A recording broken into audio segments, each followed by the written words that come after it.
저는 오늘 예배자에게 주시는 주님의 손길이라고 하는 말씀으로 말씀을 드리려고 합니다. 이때에 주님이 함께 하시기를 원합니다. 종교라고 하는 한문은 어떤 종자에 가르칠 교자를 씁니다. 인간으로 태어나서 제일 먼저 어떠므로 가르쳐야 하는 것이 뭐냐?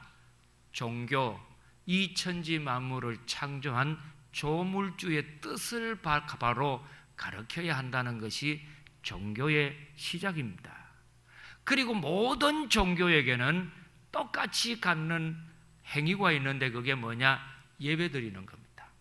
그래서 예배라고 하는 것은 예도 예자에 엎드릴 배자를 씁니다. 사람으로서 가장 가치 있고 소중하게 귀한 것을 대할 때에 엎드려서 예를 다해가지고 절을 하는 것처럼 이런 마음으로 자기가 믿는 신에게 드리는 것이 예배인데, 이 예배를 통하여서 정말 하나님은 우리에게 가까이 다가오십니다. 그래서 이것을 영어로는 worship이라고 합니다. 이때의 wor라고 하는 말은 가치 있다는 말이죠. 그러니까 우리 인생이 살아가면서 가장 가치 있는 일이 뭘까 할 때에 예배드리는 것이다. 그래서 공자 선생님의 책을 읽어보면 재미있는 말이 나옵니다. 나이가 20이 되면은 미약하지만 벼슬 한 자리는 하고 부모에게 돈 달라 소리는 해서는 안 되고 독립을 해야 한다고 해서 약관의 나이라고 합니다. 약관이라는 벼슬 관자입니다.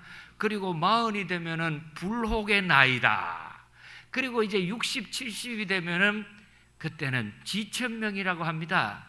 뭡니까? 하늘의 뜻을 서서히 깨닫게 되는 겁니다.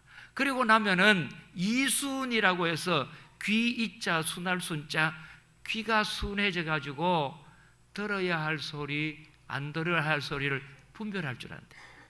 그러면 우리가 살아가면서 정말 인간에게 필요한 것이 뭐냐 할 때에 돈도 필요하고 건강도 필요하고 친구도 필요하고 다 필요하시겠죠. 직장도 필요하고. 그러나 진짜 내가 살아가는데 필요한 것이 뭐냐? 성숙한 인간이 되는 철이 드는 겁니다. 철이 드는 겁니다. 뭐가 들어야 돼요? 철이 들었다.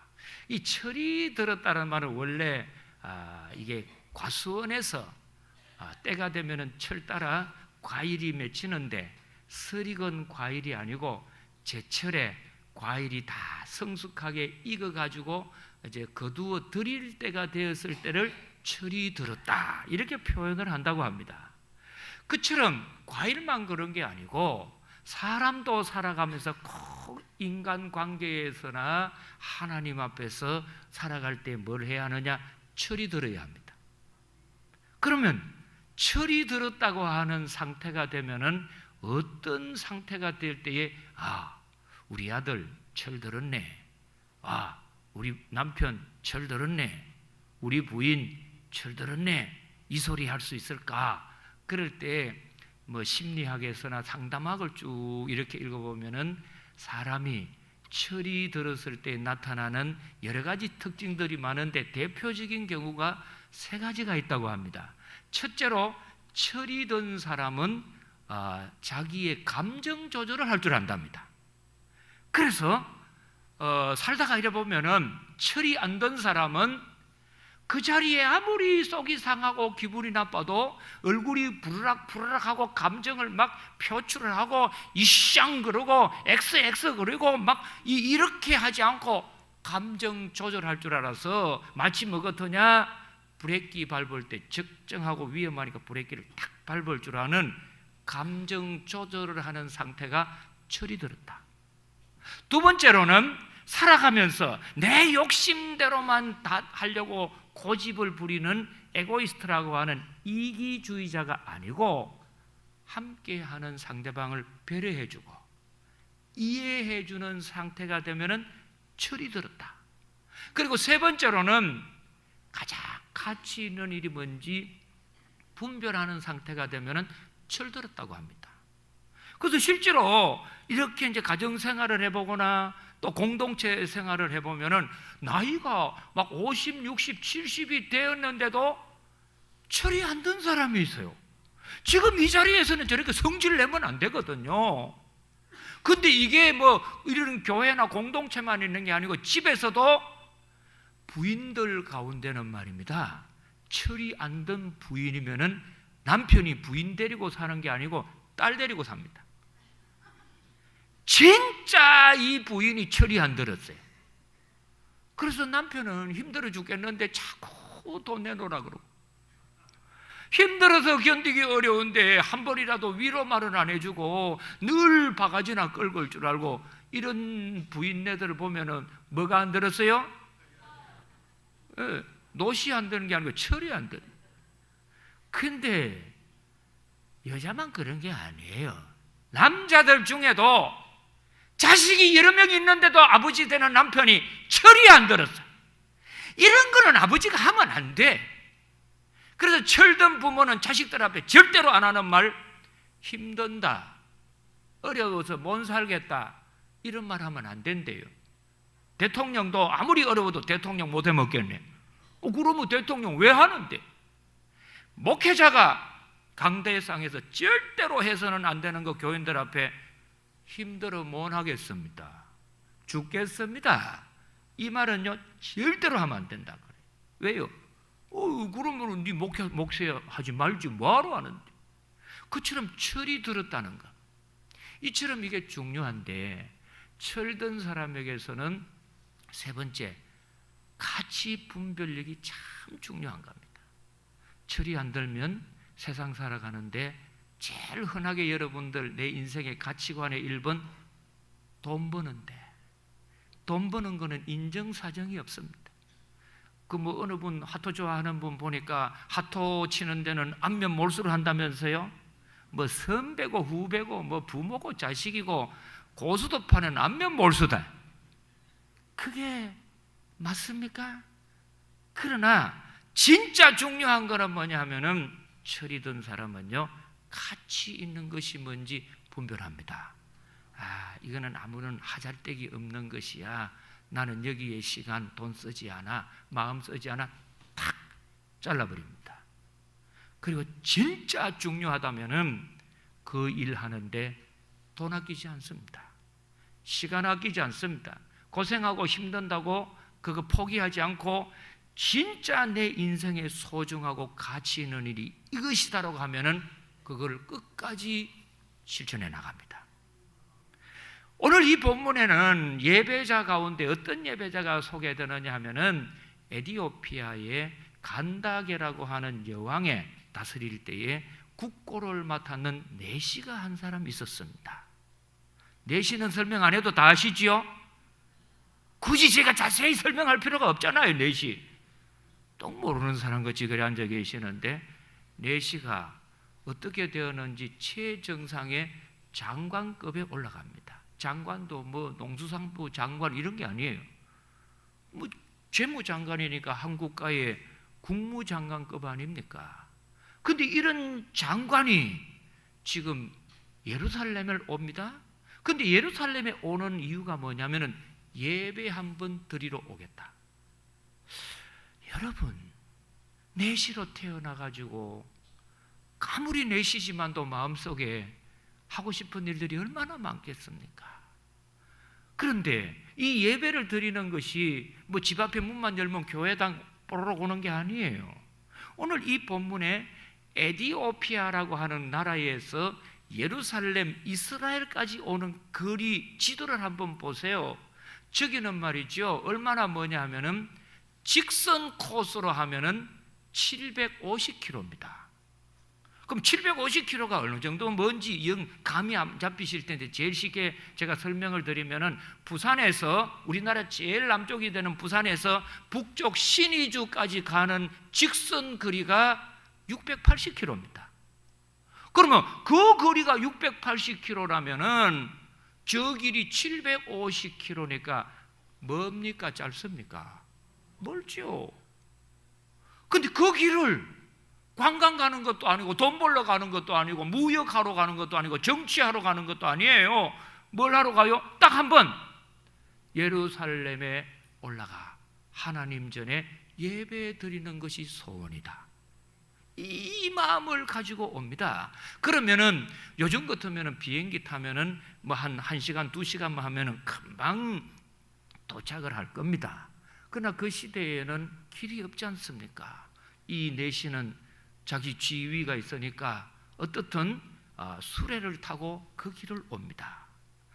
지금 같으면은 고속도로가 잘 닦여 있지요. 그러나 그 당시에는 비포장에 지금 에티오피아에서 출발을 해가지고 이집트를 지나고 강을 건너고 사막을 가야 합니다. 사막을 지나고 산을 돌아서 이렇게 가게 되면은 거의 학자들 견해하면은 1000km 정도 된다. 1000km가 된다면 이 수레가 굴러가는 속도에 의하면은 얼마 정도 걸릴까? 그럴 때에 건장한 남자들이 하루 갈 수 있는 길을 보통 25km로 잡는다고 합니다. 제가 은퇴하고 뭘 한번 해볼까 하고서는 이제 1번, 2번, 3번 뭐 세계 일주를 해볼까 아니면 크루즈 투어를 해볼까 이스라엘을 가볼까 막 저도 이제 생각은 할 수 있지 않습니까? 왜? 생각은 자유거든요. 저 욕하지 마십시오. 그래서 이제 뭘 하고 하다 그 중에 하나가 옛날부터 수도자들이 순례했던 길이 있습니다. 제주도 가면은 뭐 올레길, 경상도에 내리막길 뭐 이런 길이 있는 것처럼 그처럼 이 산티아고에 가면은 순례 길이 있는데 그 길이 한 700여 킬로 쭉 가는데 그 길을 갈 때 하루에 걸어가는 길이 25km. 그래서 25km마다 이렇게 쉬는 곳, 숙소 이런 것을 마련해 놨다고 합니다. 자, 그러면 건장한 사람이 가는 25km로 친다면은 열흘 가면은 250km 가겠죠. 그러면 1000km가 된다면은 좋기 한 달 이상이 걸리는 거리예요. 아마 조금 쉬고 중간에 쉬기도 하고 강을 건너기도 하고 산을 넘기도 하고 근데 그렇게 뭐 길만 먼 게 아니잖아요. 당장 한두 달 비우려고 하면은 자기 왕한테 휴가도 2달 받아야 될 거고 그리고 올 때에 뭐 금식하면 옵니까? 먹어야 되고 자야 되고 입어야 되고 돈도 많이 들고 한 데에 그 경비하며 그 마음하며 거기에다가 자연의 어려움도 있고 맹수의 어려움도 있고 산길을 돌다 보면은 여리고 도상에 강도 같은 사람도 만날 텐데 그런 위험도 다 감수하면서도 내 인생에 꼭 한번 해봐야 하는 거 예배 한번 진정으로 드리고 싶다. 예배 한번 진짜 바르게 드리고 싶다. 이 마음을 가지고 오는 거예요. 그랬을 때 여러분 보십시오. 참 이분의 예배 드리는 것이 얼마나 귀합니까? 그러면 우리가 믿는 하나님은 어떤 하나님이냐? 공평하신 하나님입니다. 공평하신 하나님입니다. 여러분 잘 아는 것처럼 태어나가지고 병원에서 의사 선생님이 뇌를 잘못 건드려가지고 평생 뇌성마비자로 살았던 송명희 시인 아시죠? 이 송명희 시인은 엄마 뱃속에서는 정상이었어요. 그런데 어느 병원에 의사가 실수로 이 뇌를 잘못 건드려가지고 뇌성마비로 저렇게 완전 사지 불구가 되는 장애인으로 휠체어를 타고만 살아갔어요. 그랬을 때 자기가 철이 들고 깨닫고 보니까 나는 여잔데 왜 이렇게 못생겼어? 딴 여자들은 저렇게 젊고 건강하게 잘 다니는데 나는 왜 이렇게 장애인으로 이렇게 화장실도 내 마음대로 못 가도록 이렇게 만들었어. 이걸 해보니까 원망과 불평이 나오는데 하나님 앞에 하나님 왜 이렇게 하나님 저를 차별합니까? 하나님 공평하다고 하셨는데 하나님 진짜 불공평하지 않습니까? 왜 저를 이런 사람으로 여자로 만드는 가운데에 제가 한번 제대로 화장을 할 수도 없고 좋은 옷을 입을 수도 없고 제대로 한번 핸드백 가지고 빼딱구두 죄송합니다 빼딱구두 하이힐 신고 그렇게 한번 멋지게 걷지도 못하고 이게 뭡니까 할 때에 솔직히 말해서 이 사춘기를 지나기 전까지는 하나님은 진짜 불공평하신 분이다. 한번 물어보겠습니다. 여러분은 하나님 공평하는 분이라고 생각하십니까? 아멘 하는 분이 있기는 있는데 대부분 아멘은 안 하시는 것 같던데, 누구는 복이 많아가지고 저렇게 좋은 남편도 만나고 저렇게 고운 부인도 만나고 저렇게 좋은 집에 태어나기도 하는데, 저렇게 좋은 나라에서 걱정 없이 태어나는데 우리는 왜 이럴까? 진짜 하나님 불공평한 게 아닌가, 막 이런 마음이 들거든요. 똑같았다고 합니다. 그런데 송명희 씨가 어느 날 예수님을 만났습니다. 그리고 난 뒤에 신앙이 성숙해지고 철이 드니까 뭐를 깨닫느냐 하면은, 하나님은 진짜 공평하신 분이다. 공평하신 분이다. 그래서 이분이 자기의 신앙 간증으로 만들었던 찬양이 나라고 하는 찬양입니다. 그 노래 가사를 보면은, 나는 실제로 가진 게 아무것도 없다.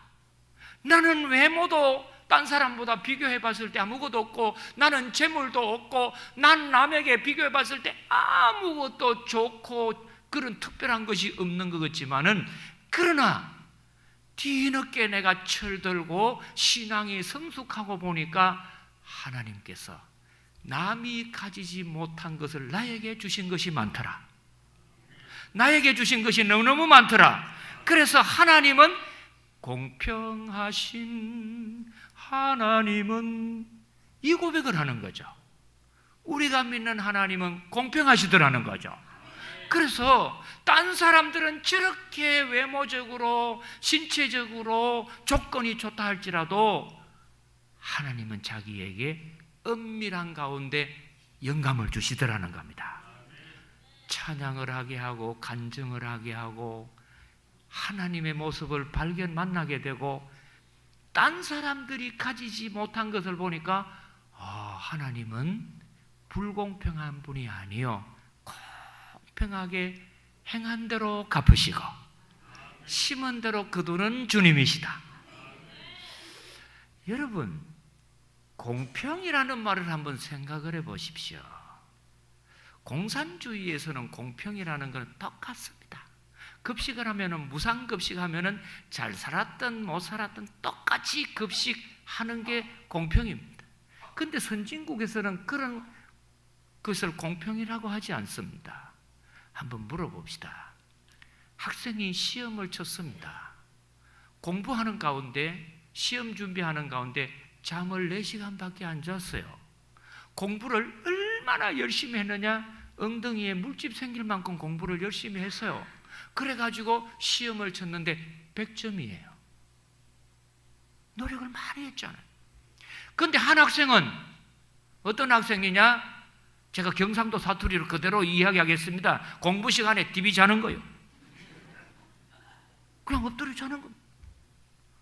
그리고 선생님 이야기하면 딴짓이나 하고, 공부하는 친구 볼펜으로 옆구리나 자꾸 찌르고, 놀러나 갈라 하고, 장난이나 치고, 남의 친구 도시락이나 까먹고, 공부는 하나도 안 하고 시험 쳤는데 이름만 달랑 적고 나갔어요. 그런데 선생님이 100점을 준 거야. 이건 지금 아멘 할 형편은 아니야. 근데 뭐 어떻든 아멘은 아멘. 근데 여러분 보세요. 그런 선생님을 보고, 저 선생님은 진짜 공평하게 학생을 사랑하네? 공평이라는 말을 거기에 쓸 수 있습니까? 쓸 수 있습니까? 없습니다. 공평한 선생님이라면은 열심히 공부한 학생, 성적에 뭐를 둬야 합니까? 차이 둬야죠. 그러면 조금 더 다른 말로 하면, 우리가 믿는 하나님이 진짜 공평하신 하나님이라면은 한 달을 걸려 예배 드리러 옵니다. 예배 한 번 드리기 위해서 목숨을 걸고 자기 돈을 다 허비해 가면서 시간 내 가면서 예배 한 번 하러 왔는 그 사람에게 100%의 은혜를 주신다면은 집 앞에 문만 열면 교회예요. 그래서 뭐 준비도 안 하고 그냥 쓰리빠 덜덜 끓고, 쓰리빠라 그럽니까? 뭐 하여튼 이런 그냥 하고 막 옷도 말이죠, 집에서 자다가 일어난 월남 몸빼이 같은 거 막 주워 입고, 머리는 안 빗고 그냥 빵모자 하나 덮어 쓰고 그냥 와가지고 예배 시간 내도록 졸고 갑니다. 공평한 하나님은 똑같이 그 예배자에게 응답을 하신다. 똑같이 축복을 주신다. 그러면 여러분 그 하나님 믿겠습니까? 안 믿겠습니까? 믿을 필요 없죠. 왜요? 우리가 믿는 하나님은 공평하신다는 건 그게 공평이 아니에요. 왜 미국에 있는 대통령이 중국을 저렇게 갚습니까? 그분이 늘 하는 말이 뭐예요? 중국은 무임승차하는 국가다. 외국에서 수십 년 걸려가지고 수백억 수천억을 들여가지고 연구하고 기술 다 해놓으면 중국에서 그냥 공짜로 베껴가고 짝퉁이나 만들고, 그러면서 돈은 자기들이 더 많이 벌어먹으려 하고 자기들이 더 많이 하려고 하는 짝퉁으로 하면서 더 보답은 많이 받고 누리려고 하니까 당신들 무임승파 하지 마라. 왜? 일한 만큼 받아야지. 노력한 것만큼 대우를 받아야지. 지금 우리나라의 가슴 아픈 일이 뭡니까? 열심히 일하니까 살림이 더 어려워지니 아무것도 안 하고 실업급여 받으면 더 좋다. 여러분, 한 나라의 국민들이, 한 나라의 정치가 일하는 사람들, 열심히 하는 사람들을 권장해 줘야지요. 그 사람들 일 안 하고 그냥 있는 사람들 일 안 하고 놀고 실업급여 받는 게 일하는 것보다 낫다고 하는 풍조가 있다면 이 나라가 미래가 있습니까? 왜 공산주의가 하는 나라마다 망했습니까? 왜 쓰레기통에 들어갔습니까? 똑같은 것이 공평이 아니에요. 하나님 보십시오. 지금 이렇게 예배자 같으면 제가 하나님이면 하나님이 갖고 있는 거 다 주고 싶어요. 그렇지 않습니까?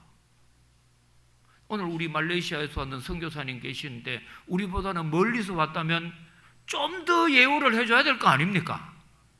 2달 걸려서 그렇게 왔는데 하나님이 어떤 은혜를 주셨느냐 하는 것이 오늘 이 본문인데, 기가 막힌 일이 나옵니다. 이렇게 힘들게 왔는 내시가 예배하는 도중에는 아무 일이 없었어요.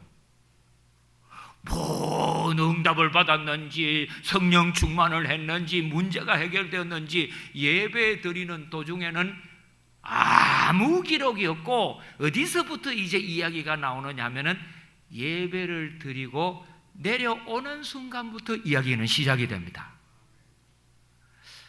이것은 뭐를 말하느냐 하면은, 예배라는 것은 예배 드리는 순간도 중요하지만 정말 하나님이 귀하게 보는 것은 예배당에 예배를 드리고 문을 나서서 내 삶 속에, 내 가정에, 내 직장에, 내 일터에 들어갈 때에 주님이 역사하는 것이고, 주님이 함께하는 것이고, 주님이 돕는 것이 더 예배자의 축복이구나.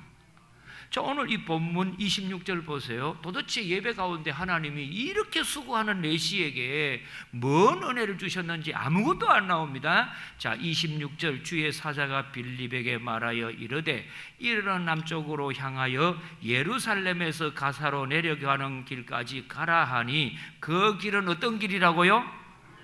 사막 광야입니다. 이 길은 제가 가보니까 100km예요. 직선 코스로 100km 같으면은 꼬부랑 길 이렇게 다 하면 한 120km, 30km 되겠죠? 그러면 이 길도 빌립이 내시를 만나러 가려면은 2, 3일은 촉히 걸어가야 할 길입니다.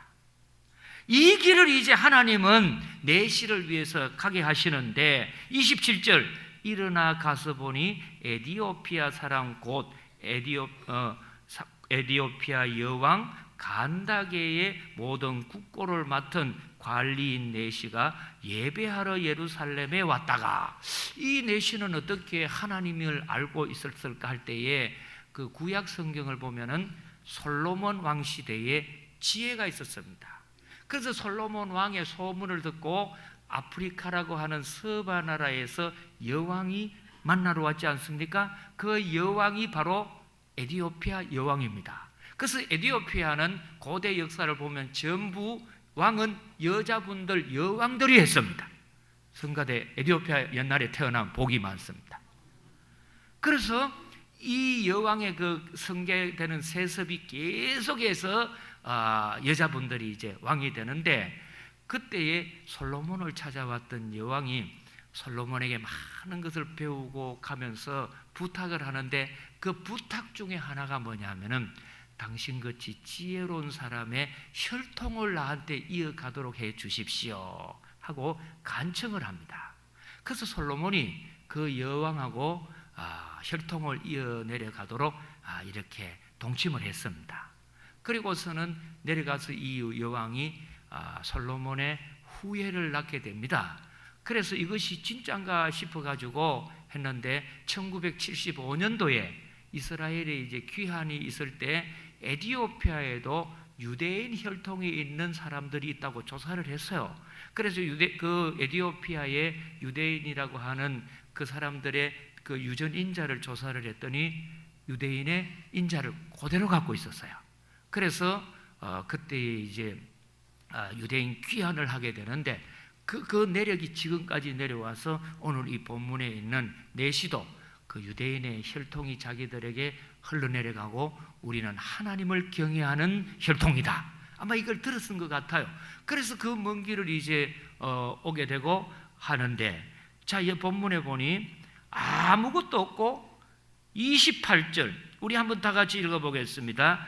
돌아가는데 수레를 타고 선지자 이사야의 글을 읽더라. 아멘. 지금 돌아갈 때까지 아무 소개가 안 돼요. 무슨 일이 일어난지 소개 안 되기 때문에 처음에 제가 성경을 볼 때는 하나님 좀 너무하시다. 그렇게 힘들게 왔으면 좀 응답을 화끈하게 해주면 좋겠는데, 내가 하나님이라면은 저 내시가 남자로 태어나가지고 고자라서 저렇게 내시가 됐으니까 저렇게 지극정성으로 예배를 드리고 오면 내가 응답을 해주고 싶다. 남자로 만들어줘야겠다. 뭔 말인지 모르겠는데 저는 솔직히 그러고 싶어. 장 목사님, 고자로 평생 사는 게 좋아요? 남자로 사는 게 좋아요? 가짜나서 웃지 않습니까? 저 같으면 이 내시가 그렇게 정성을 다하면 남자로 만들어주든지 아니면 막 머리에 머리카락이 홀랑 탈 때까지 성령의 불을 내려주든지 환상을 보이든지 기적을 체험하든지 문제가 해결되든지 막 뭘 해주고 싶어요. 여러분 안 그래요? 안 그러면 사람도 아니잖아요. 그렇게 열심히 하는데. 그런데 하나님은 침묵하고 계세요.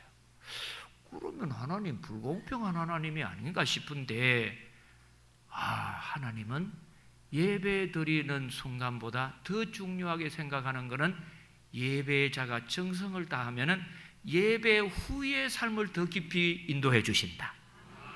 도와주신다. 그러면서 세 가지를 지금 하나님께서 마련하시고 이 내시에게 축복을 하시는데, 첫째로 말씀의 은혜를 허락해 주셨습니다. 그래서 진짜 여러분 믿음 생활을 잘 하시고 예배를 잘 드리시면은 마음속에 뭐가 자꾸 일어나느냐 하면은 말씀에 대한 기억이 일어납니다. 말씀을 사모하게 됩니다.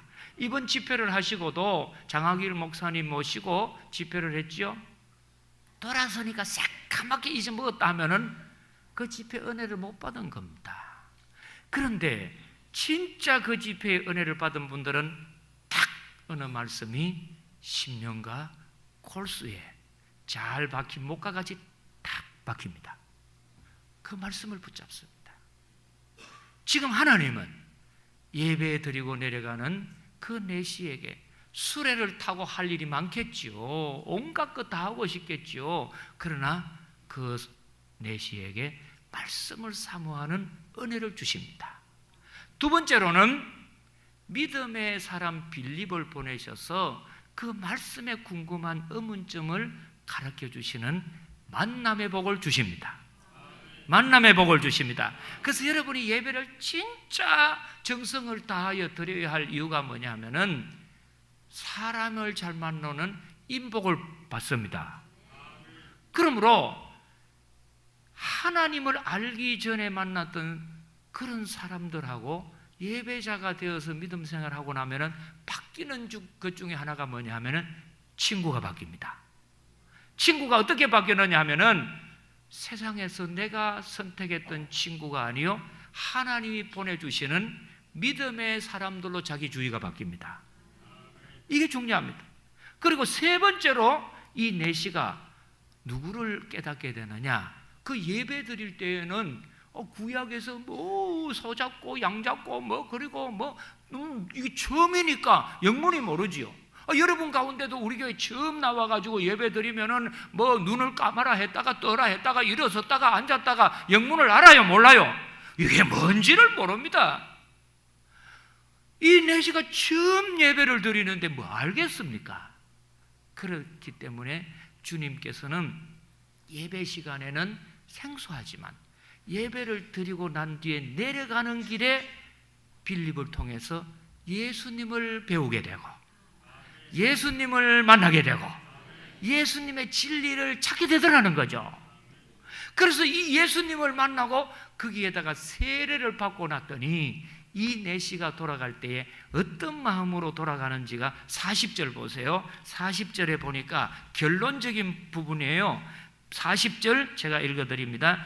빌립은 아소도에 나타나 여러 성을 지나다니며 복음을 전하고 가이사랴에 이르고 39절에 보니 둘이 물에서 올라올새 주의 영이 빌립을 이끌어 간지라. 내시는 어떻게 길을 갑니까? 자, 우리 한번 다 같이 읽어봅시다. 내시는 기쁘게 길을 가므로 그를 다시 보지 못하니라. 아멘. 성경의 헬라어에는 기쁨이라는 말이 한 3가지 정도가 있습니다. 그 가운데 하나님이 주시는 정말 이 세상에서 맛볼 수 없는 영적인 기쁨을 카라라고 합니다. 그 카라라고 하는 단어가 오늘 이 본문에 있었어요. 내시는 그동안에 궁중에 있으면서 돈이 많아질 때의 세상적인 기쁨, 벼슬이 올라갈 때의 인간적인 기쁨, 사람에게서 누리는 개그 콘서트에서 노는 이런 기쁨은 있는 줄 모르지만은 진짜 하나님께서 위로부터 내려 마음에 주시는 신령한 기쁨, 이거를 딱 마음에 가지고 갑니다. 저는 우리 성도님들이 진심을 잃은 예배자 되기를 축복합니다. 때로는 예배 드리는 순간에 아무 응답이 없는 것 같지만 우리가 믿는 주님은 공평하십니다. 반드시 예배 드리는 후에 더 큰 은혜가 연결될 줄을 믿습니다. 할렐루야. 우리 한번 다 일어나셔서 한번 앞뒤 좌우로 인사하겠습니다. 축복합니다. 할렐루야. 오늘부터 우리 성도님들은 예배자가 되기를 축복합니다. 기도하겠습니다. 다 자리에 앉으시기를 원합니다. 하나님, 때로는 상대방과 나를 비교해 보면은 상대적인 궁핍감으로 저 사람은 저렇게 좋은데 나는 왜 이렇게 아무것도 없어, 박탈감에 허무할 때가 있지만 그렇지 않습니다. 아무리 내가 없는 것 같아도 저 사람이 가지지 못한 것 송명희 시인에게 주셨던 것처럼 동일하게 주시고, 이 내시가 멀고 먼 길을 와서 예배를 드렸지만 예배 시간에 아무 은혜도 능력도 문제 해결도 받지 못했다고 끝나는 것이 아니요, 정작 예배 후의 삶에 만남의 복을 주시고 말씀의 복을 주시고 아멘. 특이한 생활의 복을 주신 같이 주님은 반드시 신실하게 응답하실 줄을 믿습니다. 아멘. 이 믿음 갖고 늘 성실하고 구도자의 마음으로 예배에 임하게 하여 주옵소서. 아멘. 예수님 이름으로 기도드리옵나이다. 아멘.